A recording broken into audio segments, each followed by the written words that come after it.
28, 2014. Juanda Airport, Surabaya, Indonesia. 155 passengers and 7 crew members are boarding an AirAsia flight on a routine hop to Singapore, one of the world's busiest airports. Air traffic controllers assign the flight the call sign Wagon Air 8501. Wagon Air 8501. Good morning. Wagon Air 501, good morning. Join the tower. Go ahead. At the helm is Captain Irianto, a 53-year-old former fighter pilot with more than 20,000 flying hours under his belt. The co-pilot is 45-year-old Frenchman Remy Emmanuel Placel. He's flown over 2,000 hours. Also on board is 22-year-old trainee flight attendant Karanisha Haidar Fausi.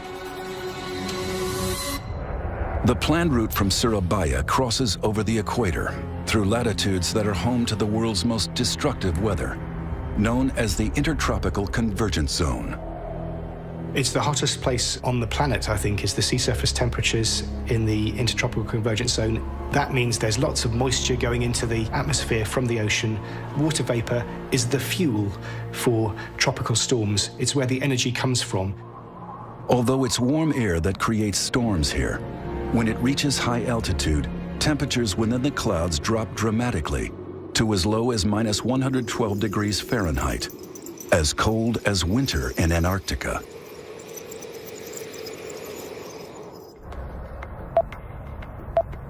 Last quarter, AirAsia 8501, gain Q7. Inside the operations center, the weather is constantly monitored.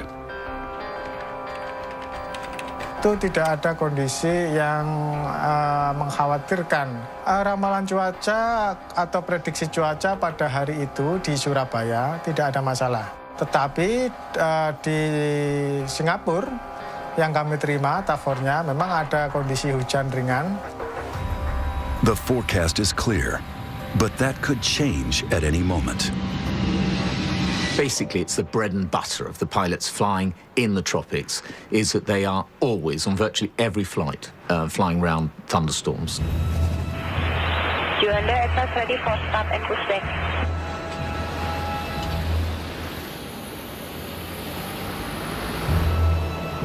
The plane is an Airbus A320, one of the most technologically advanced in the skies, and the world's best-selling single-aisle airliner. Wagon Air 501, clear to Singapore, Mike 635, level 240 initial. This plane has flown 13,500 times, covering more than 23,000 flight hours. Wagon Air 501, clear to takeoff.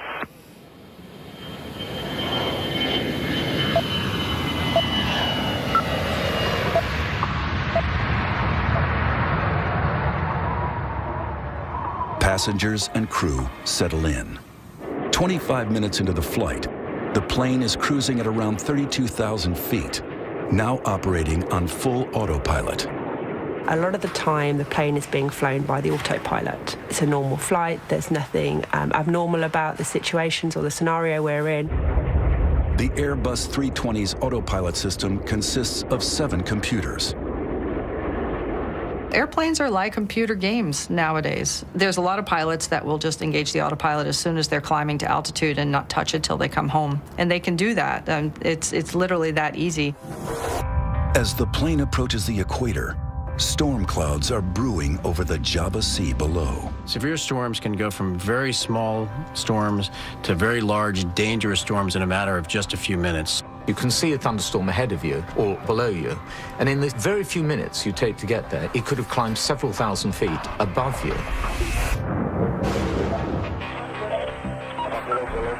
Air traffic controllers receive Flight 8501's final radio transmission. The plane requests permission to take a left turn and climb. Air traffic control will know where other aircraft are, and they either allow you to do the turn or they don't. Sometimes they may delay your turn until another aircraft has passed. Several nearby aircraft have already changed course to avoid flying into the heart of the storm. Some of them deviated to the left, there were some deviated to the right, some flying higher. With so many flights in the same airspace, air traffic controllers deny 8501's request to climb above the storm. To be denied a climb, very normal. It happens on virtually every flight, because there you'll be passing through aircraft flying in the same direction as you, because it's always better to fly through weather than it is ever to hit another aircraft. With the possibility of severe turbulence ahead, the crew face a critical decision: to stay on course or change direction. This aircraft was the only one at 32,000 feet at that time. The other aircraft flying around the same air routes were at 30 to 38,000 feet. This animation shows the flight path of the plane's final minutes, halfway into its flight to Singapore. At 6:16, radar data records that the plane is cruising at around 32,000 feet. Seconds later, still cruising. But then, the plane deviates from its course and turns left. You would have been flying it with the autopilot, and so you put changes to direction by turning a knob, as opposed to actually flying it with the joystick. The 155 passengers on board have no clue that they are just 2 minutes from disaster.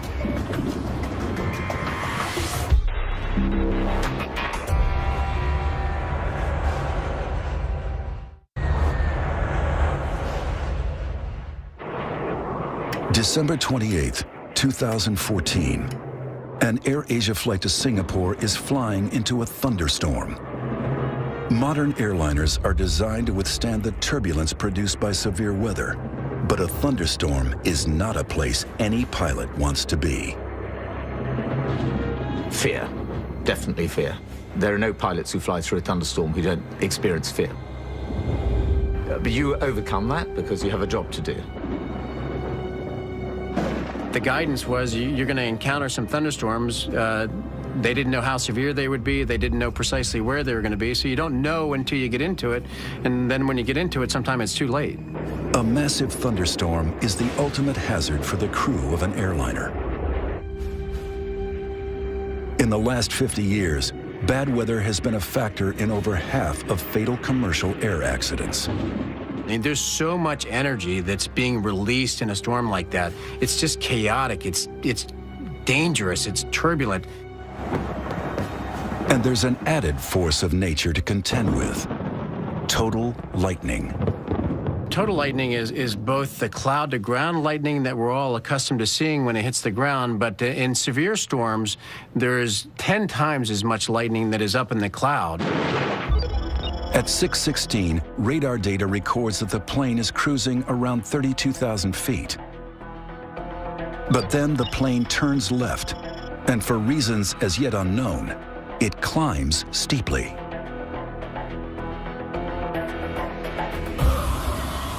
It would be dark, there would be lightning.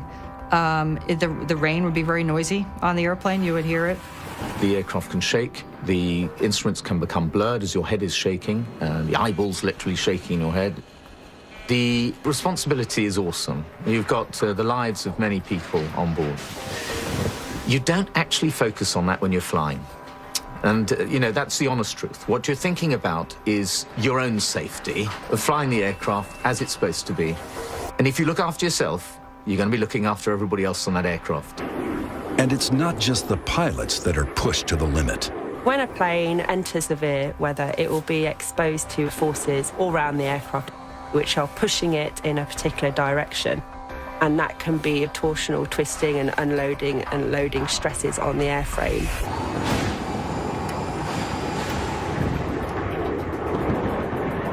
The plane climbs through 37,000 feet. As it climbs, its speed slows to just over 400 miles per hour. Just 20 seconds later, the flight is around 38,000 feet. Then, it slows down even more. At 6:18 a.m., the plane goes missing from radar.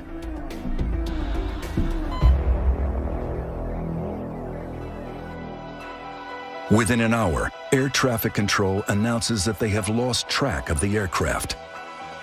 Distraught families are desperate for answers. Airport manager Trikora Harjo prepares for the worst. Demikian juga segala sesuatunya yang berkaitan dengan krisis center dari mulai sarana komunikasi, kemudian papan pengumuman atau papan informasi kami siapkan, dan juga kami menyiapkan informasi-informasi yang tentunya nantinya akan dibutuhkan apabila memang terjadi benar adanya atau lost contact. Then, the news is made public. 162 people are feared dead after an AirAsia flight goes missing. Within 3 hours, a massive international search effort is launched, led by the Indonesian military. Also in support are Australian, American, Russian, Singaporean, and Chinese search teams. With 30 ships, 3 warships, and more than 20 aircraft equipped with visual, radar, and sonar surveillance, covering a search area of 60,000 square miles of the Java Sea. This disappearance immediately brings back memories of an infamous unsolved mystery from the same region 9 months earlier. On March 7, 2014, Malaysian Airlines Flight MH370 was en route from Kuala Lumpur to Beijing with 239 people on board. An hour into the scheduled flight, it disappeared from radar screens. The search effort was the biggest ever launched, but it failed to find the missing plane. What happened remains unknown. For 3 days, the world wondered if this would be another never-ending mystery. Could it be terrorism or a rogue pilot? But then, wreckage is discovered. All the evidence points to the plane having crashed into the sea. Everyone on board is dead. One of the first bodies to be recovered is the trainee flight attendant, Karunisha Haidar Fausi. Her funeral becomes a focus of national mourning. Unlike MH370, there's no missing plane here. The mystery is, how did this happen? 10 days after the first wreckage is located, there's a breakthrough. The black box data recorder from the AirAsia plane, which came down off Indonesia, has arrived in Jakarta for examination. As the recovery operation continues, experts around the world begin to ask, how can one of the world's most sophisticated planes suddenly drop from the sky? We gotta know what happened. We have to know what caused it. The first thing, the most important thing for the families is they want to know what happened. They want to know the truth. And of course, they deserve to know the truth. The priority for the families is to ensure that no such disaster ever happens again. The official investigation is ongoing, but based on released information and expert analysis, it is now possible to explore the key factors which likely influence the plane's final moments. And this may change the way you feel about flying.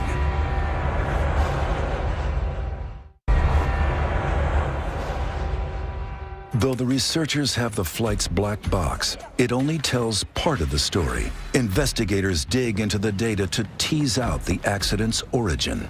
We understand that there are 3 conditions that can cause the accident.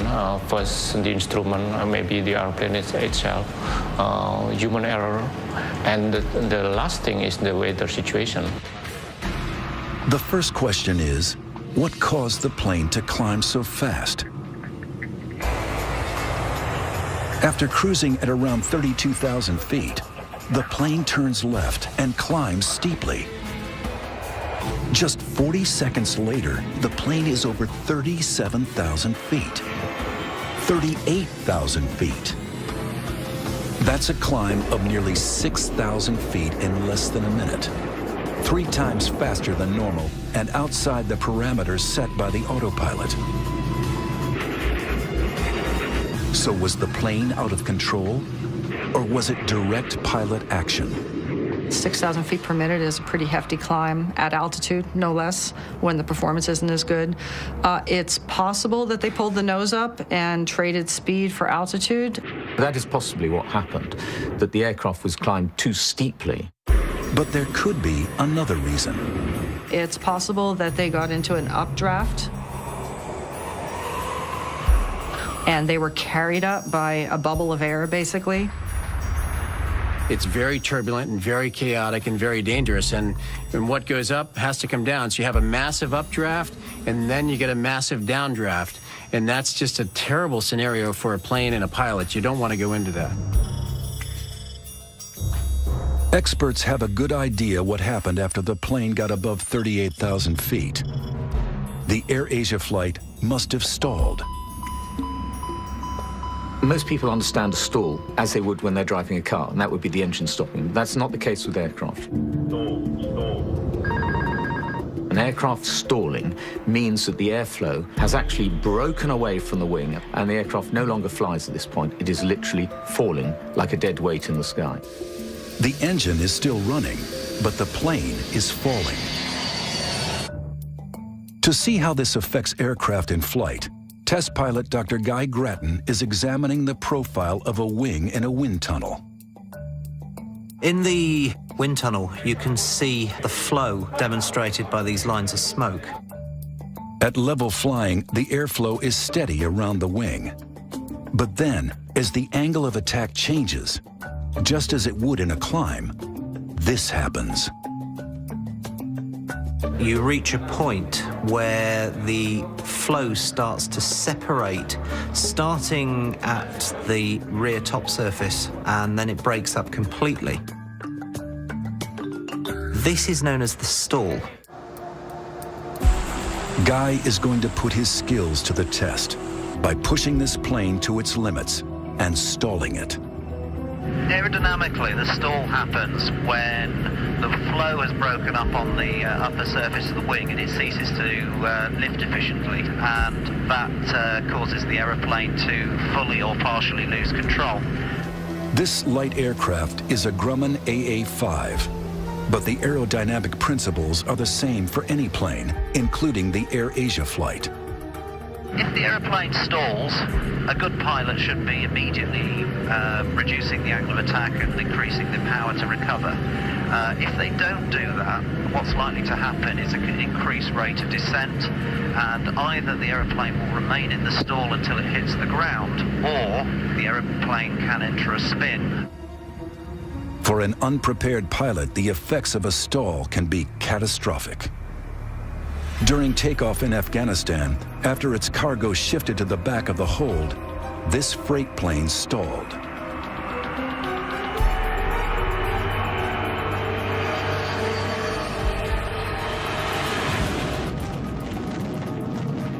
At this level, Guy is cruising, but at a very high altitude where the AirAsia plane was flying, all aircraft hit a point where speed becomes critical. It's an area known by pilots as Coffin Corner. Coffin Corner exists at a high altitude, and to fly at those conditions is really very difficult because you've got to manage the speed of the aeroplane very, very accurately. Every plane has a maximum and minimum speed. The complicating factor is the higher the altitude, the smaller the margin of error between going too slow and going too fast. If you go high enough, what you do is reach a point where the stall speed and the maximum speed are very close together, and we refer to the aeroplane as being in Coffin Corner because if you go any faster, then you'll lose control or break the aircraft, and if you go any slower, you'll lose control of the aircraft. So it's a very vulnerable place to be. Whether or not you're high up in a Coffin Corner or at low altitudes, a stall possesses a unique challenge for a pilot. I'm just going to reduce the power, and then I'm going to hold the nose up. The effect of that is going to be that the speed's going to bleed off. Anything below 60 knots risks a stall. Okay, just closing the throttle now.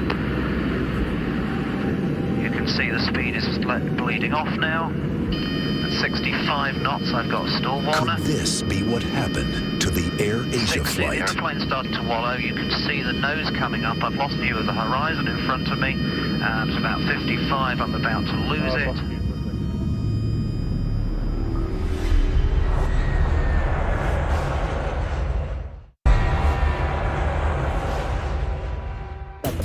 In the weeks after the AirAsia flight crashed into the sea, one thing emerged as a crucial factor: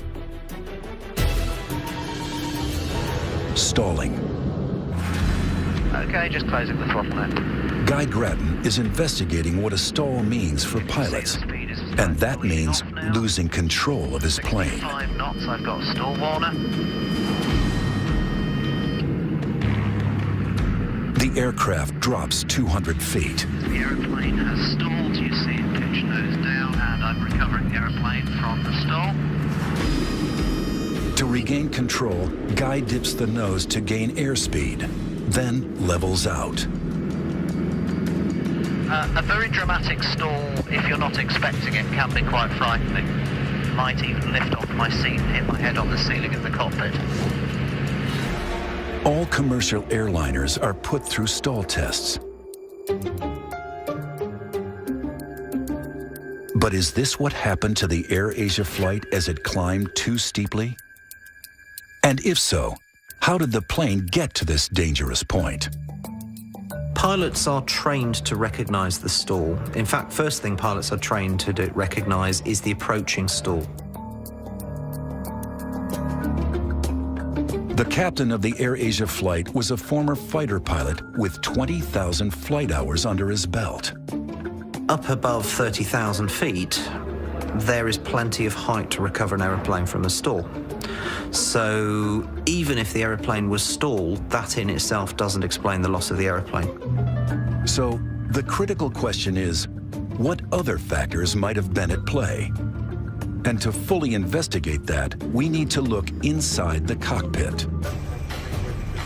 Seasoned pilot Captain John Mahan is flying an Airbus A320 flight simulator, an exact replica of the lost plane. The reason why we try to simulate what happened in an accident or incident is for learning and whether we can take that information forward to stop it happening again. And also finding out weaknesses in the system that can lead us into difficult areas. Every reading we see, every indicator we see, will be exactly what the AirAsia pilots would have seen. For all pilots, accurate instrument displays are vital. All aircraft are designed in such a way that they give you information, and it's our job and our profession to identify that information and prioritize. The instruments are everything, and you ignore them at your peril. However, if you get an instrument failure, you have to be able to recognize it. If you follow a faulty instrument, then you can cause the aircraft to over-control, and at that point, anything can happen. Flight 123, requesting climb. This simulator has been programmed to reproduce an instrument failure while climbing from 32,000 feet. That doesn't look right. Looks like unreliable airspeed to me. Check that, please. Captain, standby is indicating 0.72. 0.72. The pilots scramble to identify the fault. Current checklist, unreliable airspeed. 396 Here, knots. it's an unreliable speed indicator. Autopilot off. Flight director's off. Birdie's up. Recognizing the fault, the crew switch off part of the autopilot protection, which hands the main controls back to the crew. Courage checklist. Seatbelt sign on. Moving to CL. Master caution. Over speed. Caution pitch. Next, they switch off the computers related to the faulty speed indicators. Seconds later, this happens. A stall warning is an indication that you are getting into an environment where you're about to lose your lift on your wing. In an attempt to recover from a possible stall, John puts the nose down to gather speed and drops 5,000 feet, then levels out. Wings, maintain wings level. Speed 370. In this case, John recovers the plane successfully. Maintaining 30,000 feet. In the case of the AirAsia flight, we know that the Airbus 320 climbed rapidly and that it probably stalled at 38,000 feet.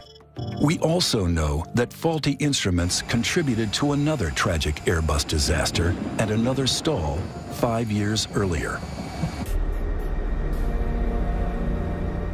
On June 1st, 2009, Air France Flight 447 was en route from Rio to Paris with 237 passengers and crew on board.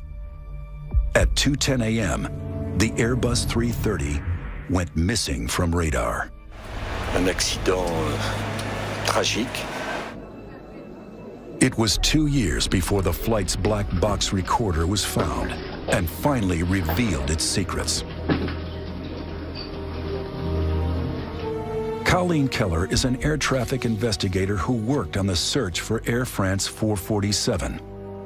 The similarities with the AirAsia crash are striking. It ran into bad weather right around the tropical conversion zone, right at the equator.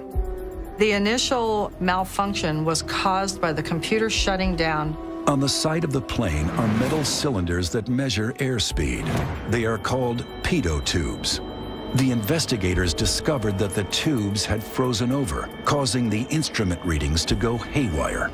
The computer literally said, "I can't function, I'm confused," and it shut down. After the computer shut down, the pilots were forced to hand fly the airplane in a very difficult area, which is very high altitude. These are some of the actual words spoken by the pilots as recorded by the cockpit voice recorder. Qu'est-ce que vous faites? On perd le contrôle de l'avion là? They had the throttles back and they had the nose up, so both those combined to make it start to go very slow.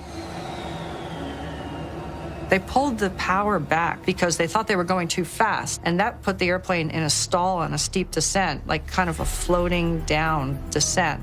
Unknown to the Air France passengers, the plane had dropped 10,000 feet per minute. Probably most people were sleeping or trying to sleep. There was a lot of turbulence. The lights were dimmed, and it would have felt like that the whole way down. I don't think people realized what was going on. In the cockpit, faced with unreliable instruments, the crew didn't realize that the plane was in a stall. If they had, the pilots could have recovered control. Instead, they continued to drop towards the sea. Putain, va taper. C'est pas vrai.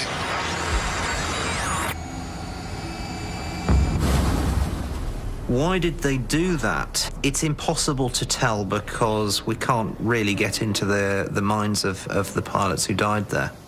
The Air France tragedy highlighted the fact that pilots need to have better basic skills. I think people were very surprised at the confusion in the cockpit. People think of pilots as being very professional, but they're just human. Did the AirAsia flight suffer a similar fate? One thing we're looking at, which is rather like Air France 447, is potential problems with the aircraft, which then confuse the computer systems, which then cause a very heavy burden on the pilots. What could have forced these pilots to make a deadly split-second choice?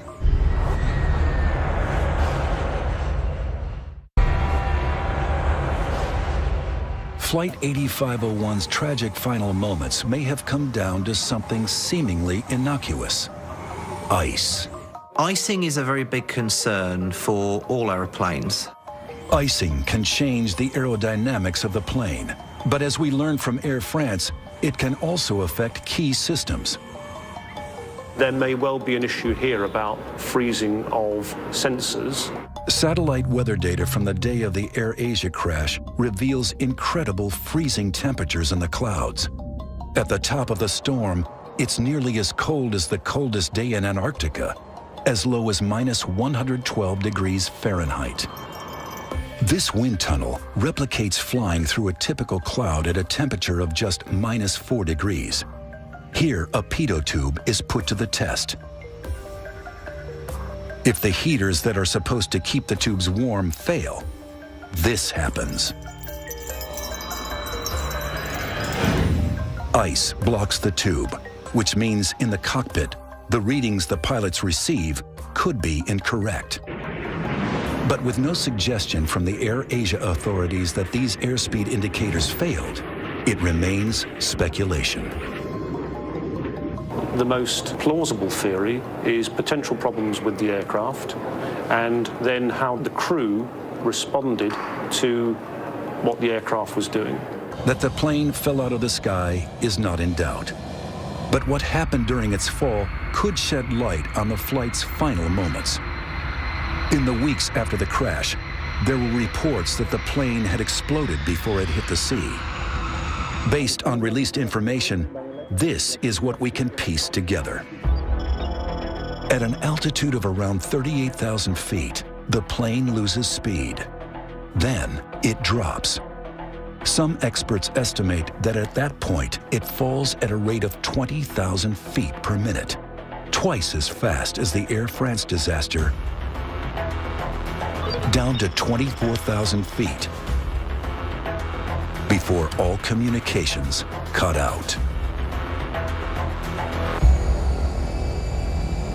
To investigate whether or not the plane broke up during its descent, Indonesian aviation analyst Jerry Sujatman is reviewing the data relating to the distribution of debris across the Java Sea. I think it's pretty certain that the aircraft went down in one piece. The wreckage pattern does not indicate any breakups prior to hitting the water. So we just have to look at the wreckage itself. And the telltale signs of it is that, yes, the aircraft would go down tail first, hit the water tail first. It's clear from the wreckage that mid-air structural damage is not a major factor here.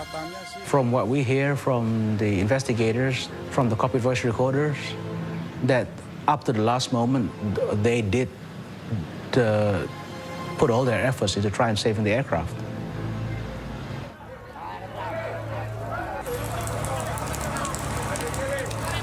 The official investigation is ongoing. But one thing most experts agree on is that severe weather was a factor in both the Air France and AirAsia crashes. In the last 50 years, weather has contributed to over half of all fatal commercial airliner accidents. But there's one type of turbulence that doesn't occur in stormy skies, and it could affect all of us. Anyone who's been on a plane at cruising levels, flying through clear blue skies, you'll know that it's possible suddenly to hit turbulence that the pilot couldn't see coming, so it literally comes out of the blue. It's called clear air turbulence. At the moment, there's no onboard electronics that can see it. The pilot can't see it. It really is invisible. Inside pockets of air, wind direction changes suddenly and severely. It's been known to cause structural damage to planes and has caused injury and death. The shocking truth is that an AirAsia type event could happen anywhere in the world today. There's still not the technology in place for controllers and pilots to make sure that they don't fly into severe weather. Here at the University of Tokyo, Professor Suzuki is looking to change that. I believe the air travel becomes safer and safer. However, we have to establish a new technology to overcome the weather conditions. Clear air turbulence is invisible, so it's very difficult for an aircraft.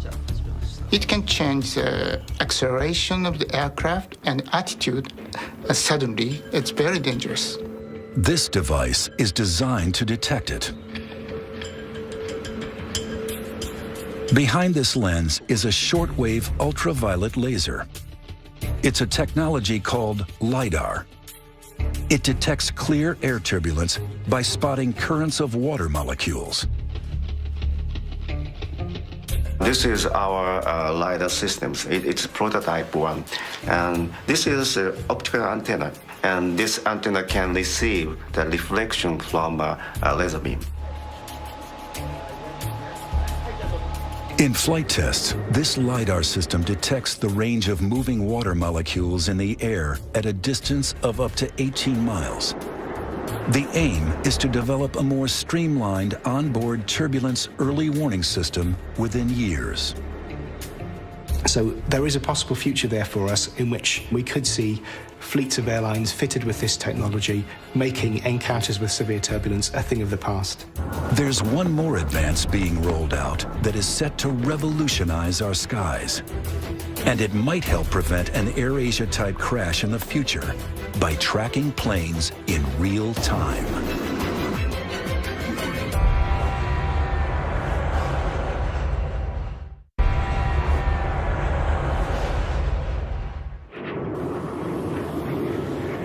When the AirAsia flight crashed, scientists around the world continued their search for solutions to safer and more efficient air travel in the future. It's just amazing to me how complex the airspace is. From pilot to air traffic controller, many different systems interchange information and data. Our current technology is unable to track all those planes as they move around the globe. I think that it was a shock with the recent tragedies that occurred, that people started to realize that the whole Earth is not covered, and there are vast amounts of oceans and mountainous areas that are not covered. It's estimated that 70% of the world's airspace is out of the range of radar. Currently, what controllers see when aircraft are crossing the oceans are a dot that was placed by an airplane reporting back, say, 10 minutes ago, and they know where it's supposed to be 10 minutes later. So really, there's a 10-minute gap, which is basically 80 miles apart. That's because there's no real-time surveillance or tracking of that aircraft in between. Here at the Ariane facility in Virginia, engineers are changing that. This is one of the most revolutionary advancements in air traffic control since radar. 66 Iridium satellites are readying for launch for full operation in 2018. The satellite network will cover the globe, receiving signals from every plane everywhere on the planet, relaying information to controllers on the ground. Think of it as a GPS receiver on board all of the airplanes that transmits its precise location in real time to air traffic control authorities. By putting an ADS-B receiver on board each satellite, we realized that we would create something that was not possible before. If this technology were available now, MH370 would have been better tracked, and the AirAsia flight would have been found within hours, not days. With second-by-second information, air traffic controllers will be better equipped for a quick response to pilots who need a sudden change of altitude. The AirAsia flight might not have been denied permission to climb to avoid a storm. The altitude changes are important because a lot of those requests are a function of weather. So when the pilot says he's over a particular point and he's requesting to change altitude, the controller will have the screen to look at, and the pilot will have a higher rate of responsiveness from the controller based on the fact that they have a shared situational awareness. Global tracking of flights will make managing flights safer and more efficient. But a critical issue remains. There's one unpredictable factor that's a cause in up to 80% of all air crashes: human error. I think the public is wondering how safe flying is. People are afraid of airplanes crashing because the crashes are so horrific when they happen. A lot of people die at once, and they think about that. But truly, aviation is a lot safer than most other forms of transportation. However safe day-to-day flying is, the fatal Air France crash tells us that too much technology in the cockpit can cause confusion.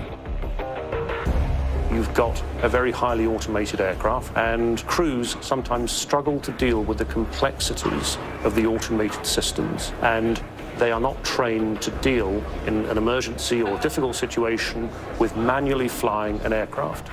Are pilots becoming over-reliant on computers? Pilots today have lost their skills. They're not hand-flying the aircraft as often as they have done in the past, and therefore when they have to do so, they're not as skillful doing it. And there's no question about it, because practice makes perfect. But overall, we're much better off with this automation. The answer seems simple: more training and more experience at the helm. Everybody knows that pilots should probably be flying manually more than they are doing.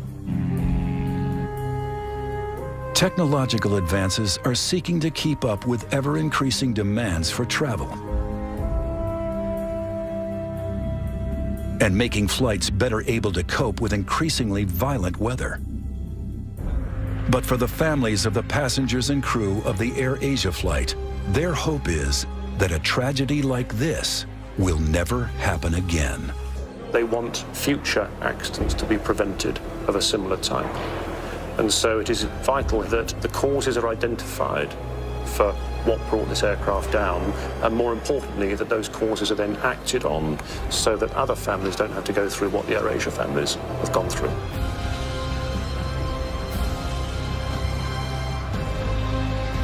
This accident, to me, is a very sad one because I see Indonesia AirAsia as probably the safest Indonesian airline there is.